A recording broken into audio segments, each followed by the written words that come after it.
ತಾಯಿ ಕಟಿಲೇಶ್ವರಿ ಜ್ಞಾನಶಕ್ತಿ ಸುಬ್ರಹ್ಮಣ್ಯ ಸ್ವಾಮಿಯನ್ನು ಸ್ಮರಿಸಿ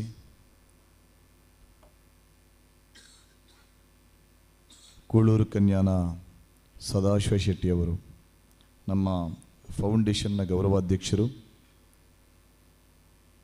ಹಾಗೂ ಅನೇಕ ಸಾಮಾಜಿಕ ಧಾರ್ಮಿಕ ಸಂಸ್ಥೆಗಳಲ್ಲಿ ತನ್ನ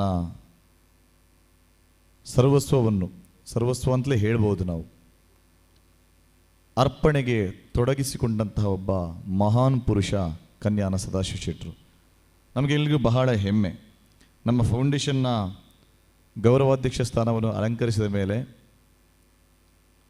ಅವರು ಹಿಂದೆ ಮುಂದೆ ನೋಡಲಿಲ್ಲ. ನಾವು ಯಾವುದೇ ವಿಷಯ ಹೇಳಿದರೂ ಯಾವ ವಿಭಾಗದಲ್ಲೂ ಹಿಂದೆ ಮುಂದೆ ಯೋಚನೆ ಮಾಡಲ್ಲ, ಹಿಂದೆ ಮುಂದೆ ನೋಡಲ್ಲ. ಅವರು ಒಂದು ಸಂಸ್ಥೆಯಲ್ಲಿ ನಾನು ಇದ್ದೇನೆ ಅಂತ ಹೇಳಿದರೆ ಅದು ಇದ್ದಾರೆ, ಮುಖಸ್ತುತಿಗಿರುವುದಲ್ಲ. ಕೆಲವು ಜನರುಗಳನ್ನು ನಾವು ಹೇಳ್ಬೋದು, ಅದು ಐಕಳ ಹರಿಶಣ್ಣ ಬಹಳ ಸೊಗಸಾಗಿ ಹೇಳ್ತಾರೆ ಅದನ್ನು. ಅಂದರೆ ಈ ನೋವಲ್ಲಿ ಹೇಳೋದದು. ತುಂಬ ಜನರನ್ನು ವೇದಿಕೆ ಕರೀತೇವೆ, ಸನ್ಮಾನ ಮಾಡ್ತೇವೆ, ಅದು ಮಾಡ್ತೇವೆ. ನಾವು ಪ್ರೀತಿಯಿಂದ ಮಾಡೋದು ಅವರ ಕೊಡುಗೆಗಳನ್ನು ಸ್ಮರಿಸಿ ಮಾಡ್ತೇವೆ. ಆದರೂ ಕೂಡ ಹಿಂದೆ ಹೋದ ನಂತರ ಕೆಲವು ನಮಗೆ ಆ ನೋವುಗಳೇ ಸಿಗುತ್ತೆ. ಮತ್ತು ಆ ಸಂಸ್ಥೆಯ ಆಚೆ ತಿರುಗಿ ಕೂಡ ನೋಡದಂತಹ ತುಂಬ ವ್ಯಕ್ತಿಗಳನ್ನು ನಾವು ಗಮನಿಸ್ತಾ ಇದ್ದೇವೆ. ಇಂಥದ್ರಲ್ಲಿ ಕೇವಲ ಬೆರಳೆಣಿಕೆಯ ಕೆಲವು ಮಂದಿಗಳಲ್ಲಿ ನಮಗೆ ಅಗ್ರಪಂಕ್ತಿಯಲ್ಲಿ ಸಿಗುವಂಥ ಒಂದು ಹೆಸರು ಅಂತ ಹೇಳಿದರೆ ಕನ್ಯಾನ ಸದಾಶಿವ ಶೆಟ್ಟರು. ನಾವು ಒಂದು ಫೋನ್ ಮಾಡಿದರೆ ಆಯಿತು, ದಾವುಡು ಅಂತ. ಅದು ಕೇವಲ ನಮ್ಮ ಸಂಸ್ಥೆಗೆ ಮಾತ್ರ ಅಲ್ಲ, ನಮಗೆ ತುಂಬ ಕೆಲವು ಸಲ ಕಾಲ್ಗಳು ಬರುತ್ತೆ. ಯಾರು ಒಂಜಿ ಟಚ್ ಮಂತು ಕೂರಲಿ, ಒಂಜಿ ಫೋನ್ ಮಂತು ಕೂರಲಿ, ಯಾರಿಗೆ ಒಂಜಿ ಅರ್ಜಿ ಕೂರ್ರೆ ಉಂಟು, ಅಂಚ ಉಂಟು ಇಂಚ ಉಂಟು ಅಂತ. ಆದರೆ ನಿಮಗೆಲ್ರಿಗೂ ಬರುತ್ತೆ, ನನಗೆ ಗೊತ್ತು. ಅಂದರೆ ಈಗ ತುಂಬ ಜನ ಅವರ ಆತ್ಮೀಯರಿದ್ದೀರಿ, ನಿಮಗೆಲ್ರಿಗೂ ಬರುತ್ತೆ ಅದು. ಆದರೆ ನಾವು ಎಷ್ಟು ಜನರನ್ನು ಕೊಡ್ಬೋದು, ಹೇಗೆ ಕೊಡ್ಬೋದು ಹೇಳಿ? ಆದ ಕಾರಣ ಕೆಲವರಿಗೆ ನಮ್ಮ ಮೇಲೆ ನೋವಾದ್ದು ಉಂಟು. ಅಯ್ಯೋ ನಿಮ್ಮೆಲ್ಲ ಜನ ಪೆಮಾರ ಯಾರು ಒಂಜಿ ಪರಿಚಯ ಅಂತ ಕೊರ್ರೆ ಕೊನ್ನೆ ಒಂಜಿ ಅಪ್ಲಿಕೇಶನ್ಲಾಗೆ ಒಂಜಿ ಯಾರು ಒಂಜಿ ಪರಿಚಯ ಇಲ್ಲ ಅವನ ಪೂಜೆ ಅಂತ ಹೇಗೆ. ಆದರೆ ನಾವು ಅವರಿಂದ ನಮ್ಮ ಫೌಂಡೇಶನ್ಗಾಗಲಿ ಬೇರೆ ಸಂಘ ಸಂಸ್ಥೆಗಳಿಗಾಗಿ ಎಷ್ಟು ಪ್ರಯೋಜನವನ್ನು ಪಡ್ಕೊಳ್ತೇವೋ, ಅವರು ನಮ್ಮ ಮೇಲೆ ಇಟ್ಟ ಪ್ರೀತಿ ವಿಶ್ವಾಸಕ್ಕೆ ಎಲ್ಲೂ ದ್ರೋಹ ಆಗದಾಗೆ ಅವರ ವರ್ಚಸ್ಸನ್ನು, ಅವರ ಸ್ಟ್ಯಾಂಡರ್ಡನ್ನು ಗೌರವಿಸುವುದು, ಉಳಿಸುವುದು ನಮ್ಮೆಲ್ಲರ ಕರ್ತವ್ಯ ಕೂಡ ಹೌದು. ಆದ ಕಾರಣ ನಾವು ಕೆಲವು ವಿಷಯದಲ್ಲಿ ಸ್ವಲ್ಪ ಹಿಂಜರಿಬೇಕಾಗತ್ತೆ.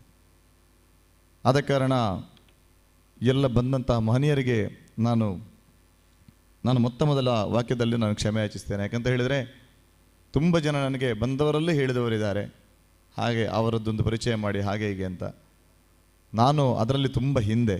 ಯಾಕೆಂತ ಹೇಳಿದರೆ ನಾನು ಈಗ ತಾನೇ ಹೇಳಿದ ಹಾಗೆ ನಮ್ಮ ಫೌಂಡೇಶನ್ಗೆ ಕೂಡ ನಾನು 1 ರೂಪಾಯಿ ದುಡ್ಡು ಅವರಲ್ಲಿ ಕೇಳಿ ಪಡೆದಿಲ್ಲ.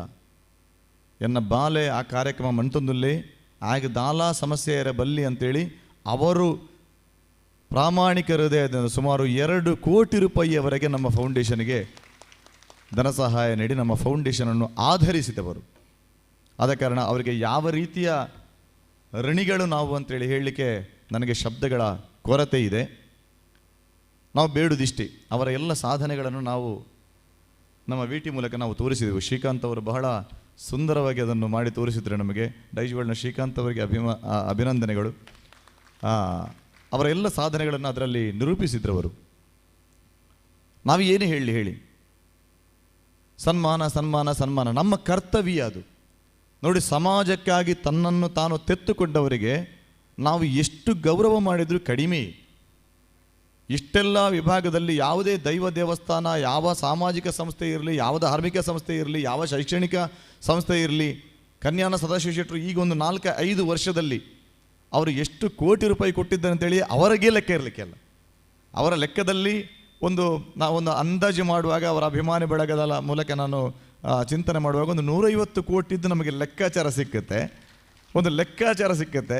ಆದರೆ ಅದಕ್ಕಿಂತ ಮಿಕ್ಕಿ ಒಂದು 100 ಕೋಟಿಗಿಂತಲೂ, ಅಂದರೆ ಅದಕ್ಕಿಂತ ಮಿಕ್ಕಿ ಅವರಿಗೆ ಗೊತ್ತಿಲ್ಲದ ಕೆಲವು ವಿಷಯಗಳಾಗಿರ್ಬೋದು. ಅಂದರೆ ಅಷ್ಟು ಅದು ಹಿಂದೆ ಮುಂದೆ ನೋಡಿಲ್ಲ ಅಂತ. ಒಂದು ನಮ್ಮ ಕೃಷ್ಣನ ತಾರೆಮಾರದವನು ಹೇಳಿದರು, ಅವತ್ತೊಂದು ಜಸ್ಟ್ ಒಂದು ಮೆಸೇಜ್ ಹಾಕಿದ್ದು ಮಾತ್ರ. ಒಬ್ಬರು ಆಸ್ಪತ್ರೆಯಲ್ಲಿ ಅಡ್ಮಿಟ್ ಆಗಿದ್ದರು, ಅವರ ಕ್ಯಾನ್ಸರ್ನ ಪೇಷಂಟ್. ಹೀಗೆ ಇದೆ ಅಂಕಲ್, ಇವರಿಗೆ ಏನಾದರೂ ಒಂದು ಸಹಾಯ ಮಾಡಿದರೆ ಒಳ್ಳೆದಿತ್ತು ಅಂತ. ತಕ್ಷಣ 2 ಲಕ್ಷ ರೂಪಾಯಿಯ ಮೊತ್ತವನ್ನು ಖಾಲಿ ವಾಟ್ಸಪ್ ಮಾಡಿದ್ದಕ್ಕೆ ಆ ಕ್ಯಾನ್ಸರ್ ಪೇಷಂಟಿಗೆ ಸಹಕರಿಸ್ತಾರೆ. ಇಂಥ ದೊಡ್ಡ ಮನಸ್ಸು ಯಾರಿಗಿದೆ ಹೇಳಿ? ಇಂಥವರನ್ನು ನಾವು ಸಮಾಜದಲ್ಲಿ ಗೌರವಿಸದೇ ಇದ್ದರೆ, ಸರಕಾರ ಅವರನ್ನು ಗುರುತಿಸದೇ ಇದ್ದರೆ ಮತ್ತು ಯಾರನ್ನು ಗುರುತಿಸಬೇಕು? ಆದ ಕಾರಣ ನಿಜವಾದ ಅರ್ಹ ವ್ಯಕ್ತಿಗೆ ಈ ಸುವರ್ಣ ಮಹೋತ್ಸವ ಪ್ರಶಸ್ತಿ ಸಿಕ್ಕಿದೆ ಅಂತ ನಾನು ಹೃದಯದಿಂದ ಅದನ್ನು ಸರ್ಕಾರವನ್ನು ಅಭಿನಂದಿಸ್ತೇನೆ, ಕನ್ಯಾನ ಸದಾಶಿವ ಶೆಟ್ಟಿ ಅವರನ್ನು ಕೂಡ ಅಭಿನಂದಿಸ್ತೇನೆ. ಅವರ ಆಶೀರ್ವಾದ ನಮ್ಮ ಮೇಲೆ ಯಾವತ್ತೂ ಇದೆ, ಯಾವತ್ತೂ ಇರಬೇಕು ಎಂಬುದಾಗಿ ಕೈ ಮುಗಿದು ಕೇಳಿಕೊಳ್ಳುತ್ತಾ, ಅವರ ಈ ಅಭಿನಂದನೆಗೆ ಬಂದಂಥ ನಿಮ್ಮೆಲ್ಲರನ್ನು ನಾನು ಸ್ವಾಗತಿಸ್ತಾ, ಐಕಳ ಹರೀಶ್ ಶೆಟ್ಟರು ನಮ್ಮ ಜೊತೆ ಇದ್ದಾರೆ, ಜಾಗತಿಕ ಬಂಟರ ಸಂಘಗಳ ಒಕ್ಕೂಟದ ಅಧ್ಯಕ್ಷರು, ಸಮಾಜ ಮುಖ್ಯವಾಗಿ ತನ್ನನ್ನು ತೆತ್ತುಕೊಂಡವರು ಅವರು ಕೂಡ. ಅವರ ಉಪಸ್ಥಿತಿಯನ್ನು ನಾನು ಗೌರವಿಸ್ತೇನೆ. ನಮ್ಮ ಪಟ್ಲ ಫೌಂಡೇಶನ್ನ ಪ್ರಧಾನ ಸಂಚಾಲಕರು ಹೌದು. ಬಹಳ ಪ್ರೀತಿಯಿಂದ ಈ ಕಾರ್ಯಕ್ರಮಕ್ಕೆ, ಕನ್ಯಾನ ಸದಾಶಿವ ಶೆಟ್ಟನ ಕಾರ್ಯಕ್ರಮ, ಪಟ್ಲ ಫೌಂಡೇಶನ್ನ ಕಾರ್ಯಕ್ರಮ, ಅದು ನಮ್ಮ ಕಾರ್ಯಕ್ರಮ ಅಂತೇಳಿ ಬಹಳ ಪ್ರೀತಿಯಿಂದ ಬಂದಿದ್ದಾರೆ. ಹರೀಶಣ್ಣ, ನಿಮಗೆ ಸುಸ್ವಾಗತ. ಆಮೇಲೆ ನಮ್ಮ ಫೌಂಡೇಶನ್ನ ಮತ್ತೋರ್ವ ಕೇಂದ್ರ ಬಿಂದು ಶಶಿಧರ್ ಶೆಟ್ಟರು ಬರೋಡ, ಮತ್ತೊಂದು ನನ್ನ ಜೀವನಕ್ಕೆ ಆಧಾರ ಆದವರು. ನಮ್ಮ ಫೌಂಡೇಶನ್ಗೆ ಸುಮಾರು 1.5 ಕೋಟಿ ರೂಪಾಯಿಯವರೆಗೆ ಸಹಕಾರ ಮಾಡಿ ನಮ್ಮನ್ನು ಮೇಲೆತ್ತಿದವರು. ನನ್ನ ಎಲ್ಲ ಕಷ್ಟದಲ್ಲೂ ಕೂಡ ನನ್ನ ಜೊತೆ ಇದ್ದು ನನಗೆ ಬೆನ್ನು ತಟ್ಟಿ ನನ್ನ ತಲೆ ನೇವರಿಸಿ, ತಪ್ಪಿ ನಡೆಯಬೇಡ, ನಾನಿದ್ದೇನೆ ನಿನ್ನ ಜೊತೆ ಅಂತ ನನ್ನನ್ನು ಆಧರಿಸಿ, ಕೈ ಹಿಡಿದು ಆಧರಿಸುವ ಒಬ್ಬ ಪುಣ್ಯಾತ್ಮ ಬರೋಡ ಶಶಿಧರ್ ಶೆಟ್ಟರು. ಇವತ್ತು ಈ ಕಾರ್ಯಕ್ರಮಕ್ಕೋಸ್ಕರ ಮೊನ್ನೆ ಬಂದಿದ್ದರು ಗುಜರಾತಿಗೆ, ನಿನ್ನೆ ಹೋಗಿ ಪುನಃ ರಾತ್ರಿ ಬಂದು ಈ ಕಾರ್ಯಕ್ರಮದಲ್ಲಿ ಪಾಲ್ಗೊಂಡಿದ್ದಾರೆ. ಶಶಿಯನ್ನ ತುಂಬ ಹೃದಯದ ಅಭಿನಂದನೆಗಳು ನಿಮಗೆ. ಮತ್ತೋರ್ವ ಶ್ರೇಷ್ಠ ವ್ಯಕ್ತಿ KM ಶೆಟ್ಟರು, ಅವರು ಕೂಡ ಹಾಗೆ ಬಹಳ ಸಜ್ಜನ, ಸರಳ, ನಮ್ಮ ಫೌಂಡೇಶನ್ನ ಮಹಾಪೋಷಕರು ಹೌದು. ನಾನು ಅವರನ್ನು ಕೂಡ ನನ್ನ ಮಾವ ಅಂತ ಕರೆಯುವುದು. ಮೆಕ್ವೈ ಕಂಪನಿ ಇತ್ತು, ಈಗ VK ಗ್ರೂಪ್ ಅಂತೇಳಿ ಮಾಡಿ ಸುಮಾರು 3,000ಕ್ಕಿಂತ ಹೆಚ್ಚು ಕೆಲಸದವರ ಕುಟುಂಬಗಳಿಗೆ ಆಧಾರವಾಗಿದ್ದುಕೊಂಡು ದೊಡ್ಡ ಸಂಸ್ಥೆಯನ್ನು, ಇಂಡಿಯಾದಲ್ಲೇ ಮೆಕ್ಯಾನಿಕಲಲ್ಲಿ ದೊಡ್ಡ ಸಂಸ್ಥೆಯನ್ನು ಹೊಂದಿದಂಥ ಒಂದು VK ಗ್ರೂಪಿನ ಚೇರ್ಮನ್ ಆದಂಥ KM ಶೆಟ್ಟರು ನಮ್ಮ ಜೊತೆ ಇರುವುದು ನಮ್ಮ ಸೌಭಾಗ್ಯ. ಈ ಕಾರ್ಯಕ್ರಮದಲ್ಲಿ ಅವರು ಪಾಲ್ಗೊಂಡಿದ್ದಾರೆ, ಅವರನ್ನು ಕೂಡ ಹೃತ್ಪೂರ್ವಕವಾಗಿ ಈ ಕಾರ್ಯಕ್ರಮಕ್ಕೆ ಸ್ವಾಗತಿಸ್ತಾ ಇದ್ದೇನೆ.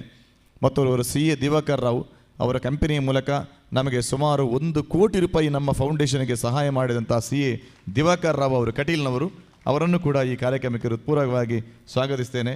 ಮತ್ತು ನಮ್ಮ ಫೌಂಡೇಶನ್ನ ಪದಾಧಿಕಾರಿಗಳು, ನಾನು ಪ್ರತಿ ವರ್ಷವೂ ಹೇಳ್ತೇನೆ, ಹೇಳಲೇಬೇಕು ಕೂಡ, CA ಸುದೇಶ್ ಕುಮಾರ್ ರೈಗಳು, ಅವರನ್ನು ವಂದಿಸಿ ಸ್ವಾಗತಿಸ್ತಾ ಇದ್ದೇನೆ. ಪ್ರದೀಪ್ ಆಳ್ವ ಕದ್ರಿ, ರವಿಚಂದ್ರ ಶೆಟ್ಟಿ ಅಶೋಕನಗರ, ಪುರುಷೋತ್ತಮ್ ಭಂಡಾರಿ ಅಡ್ಯಾರು, ನಮ್ಮ ದೊಡ್ಡ ಕಂಬ ಅದೊಂದು, ನಮ್ಮ ಬಾಳ ಜಗನ್ನಾಥ್ ಶೆಟ್ಟರು, ಹಾಗೂ ರಾಜೀವ ಪೂಜಾರಿ ಕೈಕಂಬ, ಆರತಿ ಆಳ್ವ ಮಹಿಳಾ ಘಟಕದ ಗೌರವಾಧ್ಯಕ್ಷರು. ಬಂಧುಗಳೇ, ಈ ಕಾರ್ಯಕ್ರಮವನ್ನು ನಾವು ಪಟ್ಲ ಫೌಂಡೇಶನ್ ಆಯೋಜಿಸಿದೆ. ನಾವು ಮೊದಲಿಗೆ ಹೇಳಿದ ಹಾಗೆ ಕನ್ಯಾನ ಸದಾಶಿವ ಶೆಟ್ಟಿ ಕೊಟ್ಟಂತ, ನಾನು ಯಾವಾಗ ಬರ್ತೀರಿ ಮಾವ ಊರಿಗೆ, ಯಾವಾಗ ಬರ್ತೀರಿ ಅಂತ ಕೇಳುವಾಗ 14ನೇ ತಾರೀಕು ಬೆಳಿಗ್ಗೆ ಬರ್ತೇನೆ ಮಗ, ಮತ್ತು 17ನೇ ತಾರೀಕಿನವರೆಗೆ ಇದ್ದೇನೆ ಅಂತ ಹೇಳುವಾಗ ನಮಗೆ ಯಾವ ದಿನಗಳನ್ನು ಯೋಚನೆ ಮಾಡೋದು ಅಂತೇಳಿ ತಲೆಗೆ ಹೋಗಲಿಲ್ಲ. ಮತ್ತು 16ನೇ ತಾರೀಕು ಆದಿತ್ತು ಅಂತೇಳಿ ನಾವು ಡಿಸೈಡ್ ಮಾಡಿ ಅವರಲ್ಲಿ ಕೇಳಿದಾಗ ಅವರು ಸಂತೋಷಪೂರ್ವಕವಾಗಿ ಒಪ್ಪಿಕೊಂಡ್ರು. ಒಂದು ಕಡೆ ಶನಿವಾರ, ಒಂದು ಕಡೆ ಸಂಕ್ರಮಣ, ಮತ್ತೊಂದು ಕಡೆ ಬೇರೆ ಬೇರೆ ಇಲ್ಲಿಯ ಲೋಕಲ್ ದೊಡ್ಡ ದೊಡ್ಡ ಕೆಲವು ಕಾರ್ಯಕ್ರಮಗಳು. ಆ ಮಧ್ಯೆ ಕೂಡ ನೀವುಗಳು ದೊಡ್ಡ ದೊಡ್ಡ ವ್ಯಕ್ತಿಗಳು ಎಷ್ಟು ಜನ ಇದ್ದಾರೆ ಒಂದು ಕಾರ್ಯಕ್ರಮದಲ್ಲಿ ಅಂತ ಮುಖ್ಯ ಅಲ್ಲ, ಇದ್ದ ಜನ ಎಂಥವರು ಅಂತೇಳಿ ಮುಖ್ಯ. ಅದು ಬಹಳ ಅಚ್ಚುಕಟ್ಟಾಗಿ ಇಲ್ಲಿ ಕಾಣ್ತಾ ಇದೆ. ಎಲ್ಲ ಗಣ್ಯ ವ್ಯಕ್ತಿಗಳು ತಾವುಗಳೆಲ್ಲರೂ ತುಂಬ ಸಂಖ್ಯೆಯಲ್ಲಿ ಬಂದು ಸೇರಿದ್ದೀರಿ, ದೂರದಿಂದ ಕೂಡ ಬಂದಿದ್ದೀರಿ. ಬ್ಯಾಂಗ್ಳೂರಿಂದ ಕೂಡ ನಮ್ಮ ಘಟಕದ ಪದಾಧಿಕಾರಿಗಳು ಬಂದಿದ್ದಾರೆ. ಅನೇಕರು ನಮ್ಮ ಬಣ್ಸ್ ಅಸೋಸಿಯೇಷನ್ ಅಧ್ಯಕ್ಷರಾದಂಥ, ಬಾಂಬೆ ಬಣ್ಸ್ ಅಸೋಸಿಯೇಷನ್ ಅಧ್ಯಕ್ಷರಾದಂಥ CA ಸುರೇಂದ್ರ ಶೆಟ್ಟಿ ಅವರು ಕೂಡ ಇದ್ದಾರೆ. ಎಲ್ಲರ ಹಿರಿಯವರ ಸೌಂಡರು ಸೀತಾರಾಮ ರೈ ಅವರಿಂದ ಹಿಡಿದು ನಮ್ಮ ಮುನಿಯಾಲ್ ಉದಯಣ್ಣನವರಿಂದ ಹಿಡಿದು ಎಲ್ಲ ನಮ್ಮ ಹಿರಿಯ ತಲೆಗಳನ್ನು ನಾನು ಗೌರವಿಸುತ್ತಾ, ಗುರುತಿಸುತ್ತಾ, ಕನ್ಯಾನ ಸದಾಶಿವ ಶೆಟ್ಟಿಯವರಿಗೆ ನಾವೆಲ್ಲರೂ ದೇವರಲ್ಲಿ ಪ್ರಾರ್ಥನೆ ಮಾಡೋಣ. ಅವರಿಗೆ ಆಯುಷ್ಯ, ಆರೋಗ್ಯ, ಸೌಭಾಗ್ಯಗಳನ್ನು ನೀಡಲಿ. ದೇವರು ಅವರಿಗೆ ಕೊಟ್ಟರೆ ಅದು ನಮಗೆ ಸಿಕ್ಕಿದ ಹಾಗೆ, ಅದು ಸಮಾಜಕ್ಕೆ ಸಿಕ್ಕಿದ ಹಾಗೆ. ಅಂಥವರು ಇನ್ನಷ್ಟು ಹುಟ್ಟಿ ಬರಬೇಕು. ಕನ್ಯಾನ ಸದಾಶಿವ ಶೆಟ್ಟಿಯವರು ನಮಗೆಲ್ಲರಿಗೂ ಒಂದು ಆದರ್ಶಪ್ರಾಯರಾಗಿದ್ದಂಥವರು. ಅಂಥವರಿಗೆ ಭಗವಂತ ಅವರ ಇಷ್ಟಾರ್ಥಗಳನ್ನು ಕರುಣಿಸಲಿ, ಇನ್ನಷ್ಟು ಪ್ರಶಸ್ತಿ ಲಭಿಸಲಿ. ಪುರುಷೋತ್ತಮ ಭಂಡಾರಿಗಳು ಹೇಳಿದ್ದನ್ನೇ ನಾನು ಮತ್ತೆ ಉದ್ಘೋಷಿಸ್ತೇನೆ. ನಾವೆಲ್ಲರೂ ಇಂತಹ ದಾನಿಗಳಿಗೆ ಯಾವ ಜಾತಿ ಯಾವ ಧರ್ಮ ಅಂತ ನೋಡದೆ ದಾನ ನೀಡಿದಂತಹ ಮಹನೀಯರಿಗೆ ಕರ್ನಾಟಕ ಸರ್ಕಾರ ಗುರುತಿಸಿತು. ಭಾರತ ಸರ್ಕಾರ ಗುರುತಿಸುವಂತಹ ಕರ್ತವ್ಯ ಬಾಕಿ ಉಳಿದಿದೆ. ಆದ ಕಾರಣ ಭಾರತ ಸರ್ಕಾರ ಕೂಡ ಅವರನ್ನು ಗುರುತಿಸಿ ಅವರಿಗೊಂದು ಗೌರವ ನೀಡಬೇಕೆಂಬುದಾಗಿ ನಾನು ಈ ಮೂಲಕ ಪ್ರಾರ್ಥನೆ ಮಾಡುತ್ತಾ ಎಲ್ಲ ಬಂದಂಥ ಮಹನೀಯರಿಗೆ ಮತ್ತೊಮ್ಮೆ ಮಗದೊಮ್ಮೆ ವಂದಿಸುತ್ತಾ ಕನ್ಯಾನ ಸದಾಶಿವ ಶೆಟ್ಟರಿಗೆ ಅಭಿನಂದನೆಗಳು, ಅಭಿವಂದನೆಗಳು, ನಮಸ್ಕಾರ.